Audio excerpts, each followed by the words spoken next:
आपके पास ऐसे कौन से अहम मुद्दा है जो आप जीतने के बाद सबसे पहले चैनपुर में करने की कोशिश करेंगे? सबसे पहले चुनावी जुमला है और जनता जानती है, हर घर नौकरी वो नहीं दे सकते हैं। चुनाव आया है, 20 साल क्या कर रहे थे?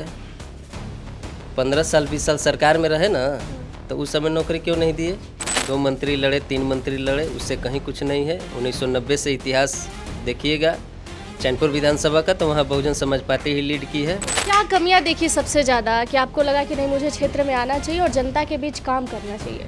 सबसे ज़्यादा कमी तो जो एक जीवन जीने की जो मूल आवश्यकताएं हैं, वो भी अधौरा प्रखंडवासी का। हाँ, तो पानी की सबसे पहली समस्या है। पानी की समस्या है, लाइन की समस्या है, सड़क की समस्या है, नेटवर्क की समस्या है। आज मैंने पूरा देश डिजिटलीकरण की तरफ बढ़ रहा है, उसके बावजूद भी हमारा एक प्रखंड अछूता है। अगर आप 30 से 35 सीटों की दावा कर रहे हैं, अगर इतनी सीट आ जाती है तो कहीं ना कहीं से तो ऑफर आएगा कि भाई हमारे साथ आ जाओ ताकि हमारी सरकार बन जाए। तो आपको दोनों में से कौन बेस्ट लगेगा, महागठबंधन या एनडीए? देखिए, ये हमारा विषय नहीं है। लेकिन थोड़ा अपनी विचारधारा तो बता सकते हैं। नेताजी बचना नहीं चाहिए। देखिए कैमरा ऑन है, लोग समझ जाएंगे कि नेताजी बच रहे हैं। थोड़ा अपनी विचारधारा तो बता दीजिए। कुछ हमारा बहुजन समाज पार्टी अनुशासित पार्टी है। नमस्कार, आप मीडिया दर्शन देख रहे हैं और मैं हूं आपके साथ अंजलि तिवारी। देखिए, हम बिहार विधानसभा को कवरेज कर रहे हैं और बिहार विधानसभा कवरेज करते करते हम कैमूर जिला पहुंच गए।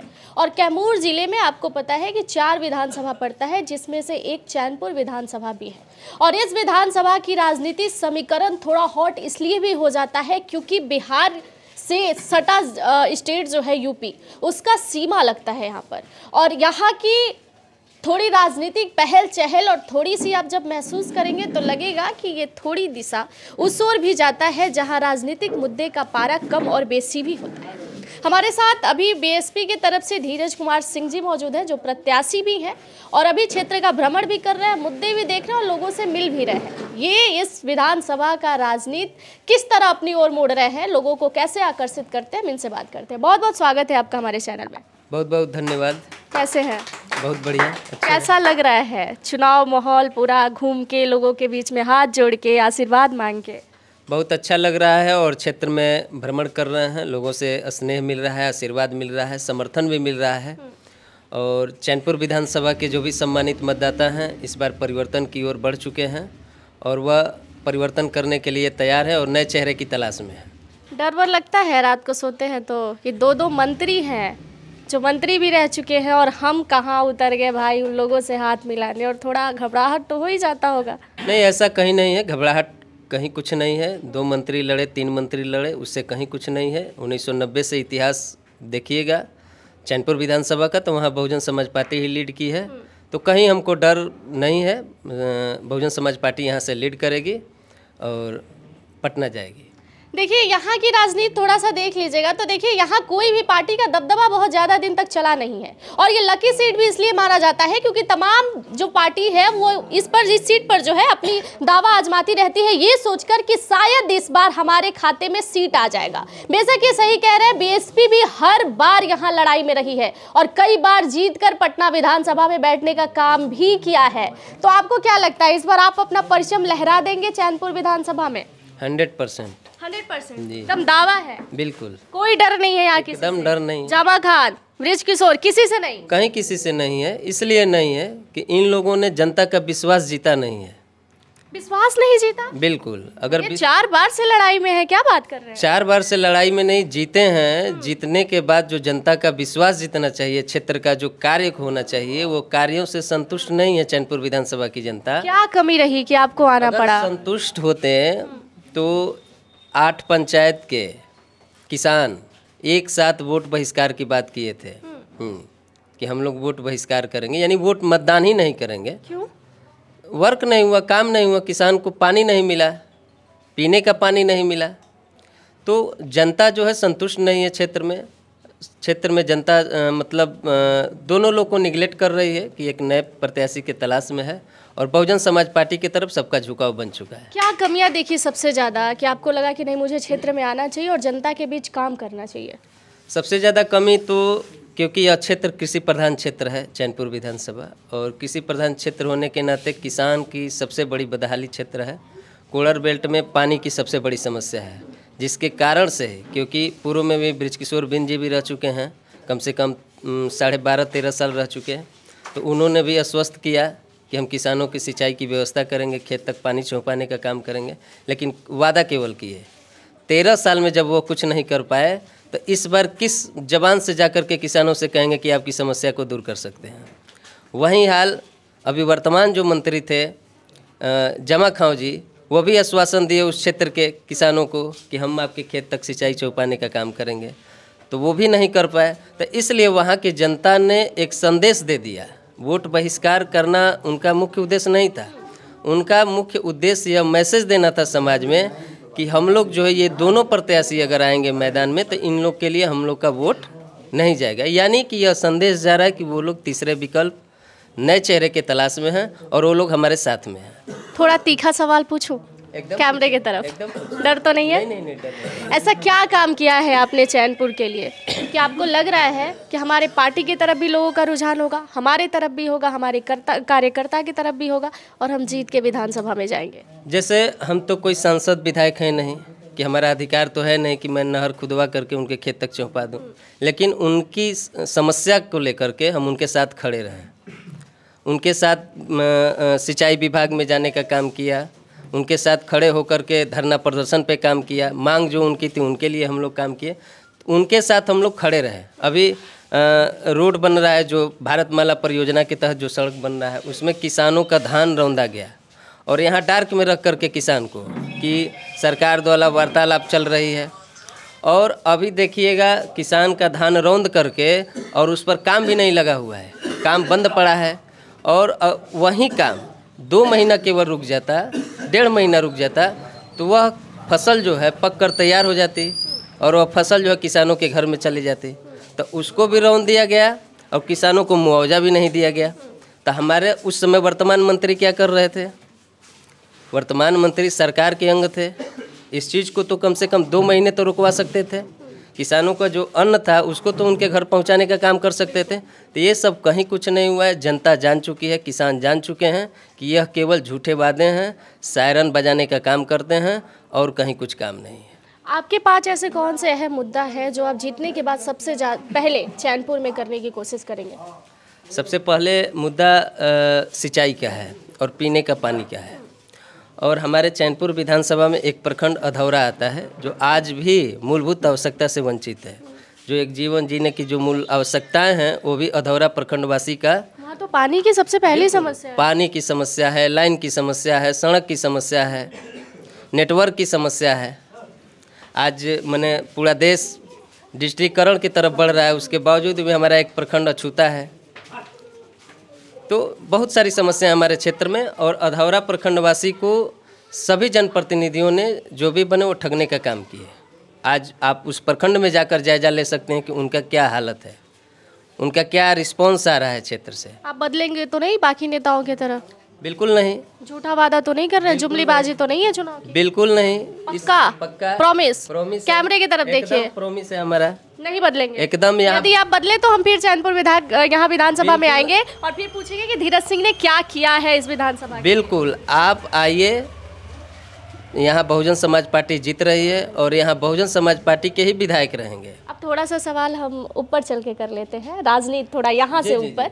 देखिए, जब पार्टी सिंबल मिलती है विधायकों को तो थोड़ा सा उनके सुप्रीमो की भाषण भी काम आ जाती है। जैसे तेजस्वी यादव ने अभी कहा है कि मेरे सरकार आने के बाद हर घर एक बच्चे को सरकारी नौकरी मिलेगी। नीतीश कुमार भी तमाम तरह के दावा कर रहे हैं, 125 यूनिट बिजली फ्री, पेंशन में बढ़ोतरी, 10-10 हज़ार अभी उन्होंने सारी महिलाओं के खाते में डाला जीविका के तहत। तो ये सब भी थोड़ा असर डालेगा। आप लोगों को ऐसा कुछ दिखा नहीं जिसपे असर डाले और थोड़ा सा आप अपने तरफ रुझाए और वोटरों को कहे भाई हम भी तुम्हारे लिए कुछ करेंगे?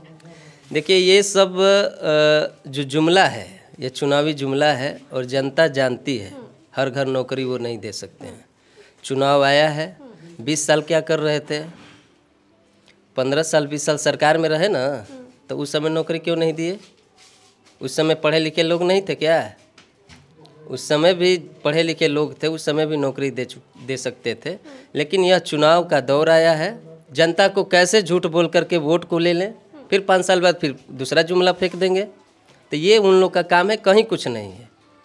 ये सब जुमलेबाजी है, कुछ होने वाला नहीं बिल्कुल, है। नीतीश कुमार पे भरोसा है, खुश हुआ मन कि बिहार बड़ा बदला है, या फिर थोड़ा सा दुख हो जाता है कि थोड़ा और बदलना चाहिए था? कहीं कुछ नहीं बदला है बिहार, केवल झूठ मूठ का सुशासन की बात करते हैं कि हमारी सरकार सुशासन की सरकार है। हाँ, चले जाइए ब्लॉक में, चले जाइए थाने में, आपको पता चल जाएगा कि कितना सुशासन की सरकार है। क्या चाहते हैं, सत्ता परिवर्तन होना चाहिए या फिर जो चल रहा है एकदम सही? नहीं, सत्ता परिवर्तन होना चाहिए। और यहाँ बहुजन समाज पार्टी के जो है 30 से 35 सीट बिहार में निकलने जा रही है, जहाँ हम लोग मजबूती से चुनाव लड़ रहे हैं। तो स्वाभाविक है कि बिना बहुजन समाज पार्टी के सरकार भी नहीं बनेगी। और जब बहुजन समाज पार्टी की सरकार, तो ऐसी दावा ठोक रहे हैं कि भाई हमारे बिना कुछ नहीं होगा, हमारा साथ तो पकड़ना पड़ेगा, तो आप किसके साथ जाएंगे फिर? नहीं, हम किसी के साथ तभी कैसे कर सकते कि हम किसके साथ, तो हमारी तो सुप्रीमो आपकी पार्टी किधर जा रही है? मतलब थोड़ा रुझान तो लग रहा होगा कि हम राजद की तरफ भी जा सकते हैं, एनडीए की तरफ भी हाथ मिला सकते हैं, कुछ तो। नहीं, ऐसा कहीं हमारा कहीं वो नहीं है। और हम एक प्रत्याशी हैं और हम एक कार्यकर्ता के तौर पर हैं। यह निर्णय सुप्रीमो का होता है, यह निर्णय हमारा नहीं होता है। सुप्रीमो का जैसा जो निर्णय होता है उसके अनुसार काम किया जाता है। लेकिन आपके दिमाग में हो गया कि भाई सरकार बनाने में एक अहम हिस्सा हमारा भी है। बिल्कुल, जिस तरीके से हर पार्टी अपनी अपनी सीट शेयरिंग कर रही है और इस हिसाब से कर रही है कि सरकार बनाने में हमारी भी भूमिका होगी, तो हम तो किसी से अलायंस किए नहीं हैं, हम स्वतंत्र लड़ रहे हैं। लेकिन हम ये दावे कर सकते हैं कि बिना बहुजन समाज पार्टी के किसी का सरकार नहीं बन सकती। अच्छा, अगर आप 30 से 35 सीटों की दावा कर रहे हैं, अगर इतनी सीट आ जाती है तो कहीं ना कहीं से तो ऑफर आएगा कि भाई हमारे साथ आ जाओ ताकि हमारी सरकार बन जाए। तो आपको दोनों में से कौन बेस्ट लगेगा, महागठबंधन या एनडीए? देखिए, ये हमारा विषय नहीं है। लेकिन थोड़ा अपनी विचारधारा तो बता सकते हैं। नेताजी बचना नहीं चाहिए। देखिए कैमरा ऑन है, लोग समझ जाएंगे कि नेताजी बच रहे हैं। थोड़ा अपनी विचारधारा तो बता दीजिए। कुछ हमारा बहुजन समाज पार्टी अनुशासित पार्टी है और हर जगह हर चीज़ आदमी नहीं कह सकता है। वह पार्टी का जो गाइडलाइन है उसके अनुसार हम लोग चलने का काम करेंगे। यह हमारा विषय नहीं है, यह विषय सुप्रीमो का है। तो सुप्रीमो के विषय को हम नहीं कह सकते। लेकिन ये तय है कि हाथ मिलेगा कहीं ना कहीं। नहीं, हाथ मिलने का नहीं, हम ये कह रहे हैं कि सरकार जो अपने आप को जो कह रहे हैं कि हम जो है फुल मेजोरिटी में आ रहे हैं, इतना सीट जीत रहे हैं, इस विषय पर हम बोले। हम ये नहीं बोल रहे हैं कि हम भाजपा में चले जाएंगे, हम महागठबंधन में चले जाएंगे। हम ये कह रहे हैं कि बिना बहुजन समाज पार्टी के किसी की सरकार नहीं बनेगी। जिस तरह से परचम आप अपना लहरा रहे हैं और सभी लोग आपसे मिलने आ रहे हैं, अभी तमाम लोग भी बैठे हैं आपके साथ, तो वैसे लोग आपसे मिलने नहीं आए कि भाई थोड़ा सा देखो यार, एडजस्ट करो, कहीं हम ना यहाँ घाटे में चले जाए, कहीं हम बैठ जाएंगे तो फिर पार्टी के लिए बड़ा दिक्कत हो जाएगा क्योंकि सरकार बनाना है? नहीं, ऐसा कहीं नहीं है। हम लोग अपना कार्य कर रहे हैं, क्षेत्र में घूम रहे हैं और क्षेत्र में जो समस्याएं हैं उसके लिए चल रहे हैं। सब बाकी लोग अपने अपने हिसाब से लड़ रहे हैं, हम भी अपने हिसाब से चुनाव लड़ रहे हैं। अपनी लड़ाई आप किसके साथ देख रहे हैं, जिसके साथ जम रहा है, लग रहा है इसे हम पटक सकते हैं अखाड़े में? नहीं, देखिए, हमारी लड़ाई जो भी लड़ रहे हैं हमसे लड़ रहे हैं, हम किसी से नहीं लड़ रहे हैं। आप नहीं लड़ रहे हैं किसी से, लोग आपसे लड़ रहे हैं। काहे? जो भी लड़ रहे हैं बहुजन समाज पार्टी से लड़ रहे हैं। आपसे लोग घबराए हुए हैं यहाँ पे? बिल्कुल घबराए हुए हैं। आप सबको मतलब डरा के रखे हैं यहाँ? नहीं, हम डरा कर नहीं रखे हैं।